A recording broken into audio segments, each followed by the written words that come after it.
आकांक्षा जब अपने भाई के कमरे में आती है तो उसे सीसीटीवी फुटेज वाली तस्वीर में वही लड़का दिखता है जिसने 12 साल पहले बचपन में ट्रक हादसे के समय काव्या की जान बचाई थी और जिस मोमेंट की उसने उस टाइम फोटो भी निकाल रखी थी। यानी आकांक्षा इस बात से वाकिफ हो जाती है कि यह तो वही लड़का है जिसने काव्या की बचपन में जान बचाई थी, लेकिन पागल काव्या ही यह समझ नहीं पा रही है। हालांकि काव्या उसकी तरफ आकर्षित तो होती रहती है और दिल ही दिल में उसके बारे में सोचती रहती है। फिर एक दिन बहुत हिम्मत करके अपने घर की बालकनी में खड़ी होकर वह सूर्या से इजहार भी कर देती है कि वो सूर्या से प्यार करती है, लेकिन आखिरी लाइन सुनने से पहले ही सूर्यादित्य वहाँ से जा चुका होता है। उधर जब अमित को पता चलता है कि वह पेन ड्राइव काव्या के पास है तो वह किसी न किसी बहाने से बार बार उसके घर आने लगता है और यहाँ हम समझ जाते हैं कि अब तक काव्या पर जितने भी हमले हुए थे वह सब अमित ने ही करवाए थे। एक दिन जब काव्या अपने घर आती है तो जैसे ही वह अंदर जाती है तो देखती है कि उसका पूरा घर बिखरा हुआ होता है। वो ये सब देखकर डर जाती है और जल्दी से सूर्यादित्य के अपार्टमेंट में चली जाती है। वहाँ वह उसे पेन ड्राइव वाली सारी बात बता देती है। फिर सूर्यादित्य भी उस पेन ड्राइव की वीडियो देखने लगता है। उस पेन ड्राइव में उसे एक और वीडियो दिखता है जिसमें वो देखता है कि अनु अमित को बता रही होती है कि वह प्रेग्नेंट है और इसलिए अब उन्हें शादी कर लेनी चाहिए। अगले दिन काव्या और सूर्यादित्य शॉपिंग करने जा रहे होते हैं कि रास्ते में उन्हें हिरेन मिलता है। हिरेन जब काव्या और सूर्यादित्य को साथ देखता है तो वह सूर्यादित्य से कहता है कि काव्या से दूर रहो क्योंकि वह उसकी मोहब्बत है।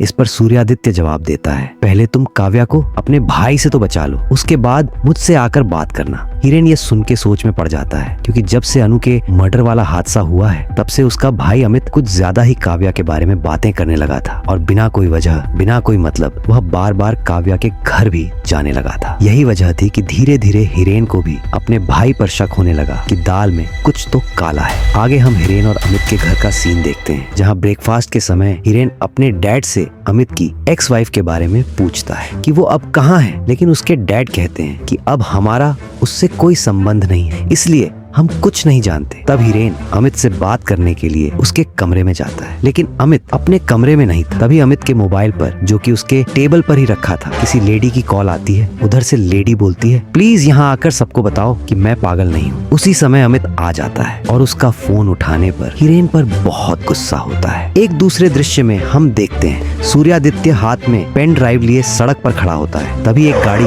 आगे से आकर उसे टक्कर मार देती है। सूर्यादित्य जमीन पर गिर जाता है और एक आदमी उसके हाथ से पेन ड्राइव लेकर चला जाता है। वो और कोई नहीं बल्कि हिरेन का ही आदमी होता है। एक कपल उसे सड़क पर देखता है और एम्बुलेंस बुलाता है। जैसे ही एम्बुलेंस वहां पहुंचती है सूर्यादित्य अचानक गायब हो जाता है। दूसरी ओर आकांक्षा काव्या के घर आती है और उसे कहती है, क्या तुम्हें पता है जिसे तुम इतने सालों से ढूंढ रही थी वो सूर्यादित्य ही है। अब जब वो तुम्हारे सामने है तो तुम क्यों समझ नहीं पा रही हो? तो काव्या गुस्से में कहती है, जरूर इसमें भी तुम्हारा कोई ना कोई फायदा होगा। फिर वो अपने रूम में आकर सूर्यादित्य को कॉल करती है, लेकिन जब कोई जवाब नहीं मिलता तो वो उसके घर जाती है जहां दरवाजे के हैंडल पर खून लगा देखकर घबरा जाती है। वह दरवाजे को धक्का देकर अंदर जाती है तो देखती है सूर्यादित्य फर्श पे ही लेटा होता है। उसका काफी खून बह गया था। काव्या मानक को कॉल करके बुलाती है। वह आके उसकी पट्टी करता है। मानक काव्या से कहता है, जितना हो सके सूर्यादित्य से दूर रहो क्योंकि वो 3 महीने बाद धरती से जाने वाला है। थोड़ी देर बाद पुलिस अफसर काव्या के घर इन्वेस्टिगेशन के लिए आता है। काव्या पुलिस ऑफिसर को पेन ड्राइव वाली बात और अनु और अमित के रिलेशनशिप के बारे में बता देती है। उधर हिरेन घर में डिनर करते वक्त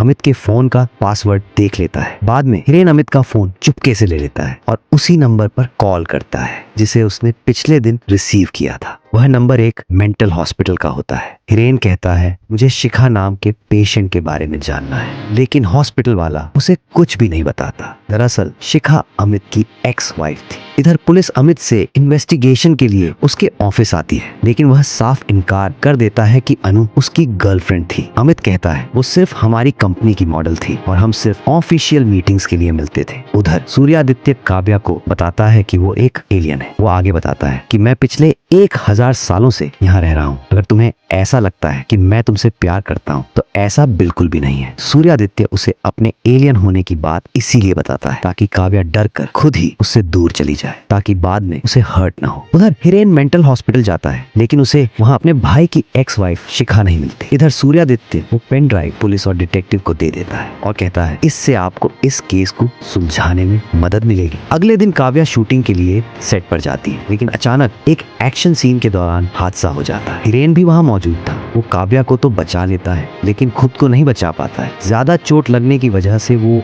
आईसीयू में चला जाता है। इस एक्सीडेंट की खबर सुन के काव्या के डैड, जो कि अब तक न जाने कहाँ गायब थे, वो भी हॉस्पिटल पहुंच जाते हैं। जब वो काव्या और अपनी वाइफ को दूर से ही देख के जाने लगते हैं तो काव्या की मॉम उन्हें रुक जाने के लिए कहती है। मतलब अब उनके बीच सब कुछ ठीक होने वाला है। सूर्यादित्य भी काव्या से मिलने हॉस्पिटल आता है। वो चुपचाप उसके पास बैठता है और उसके माथे पर हल्की सी फोरहेड किस करता है। जब हिरेन ठीक हो जाता है तो वो उस हादसे की जांच करने के लिए उसी सेट पर जाता है जहां यह एक्सीडेंट हुआ था। हिरेन कंपनी के सारे मैनेजमेंट स्टाफ की लिस्ट निकलवाता है तो उसमें उसे अमित का जो खास आदमी होता है उसका नाम भी शामिल मिलता है। अब उसका शक यकीन में बदल जाता है कि इस हादसे के पीछे उसके भाई अमित का ही हाथ है।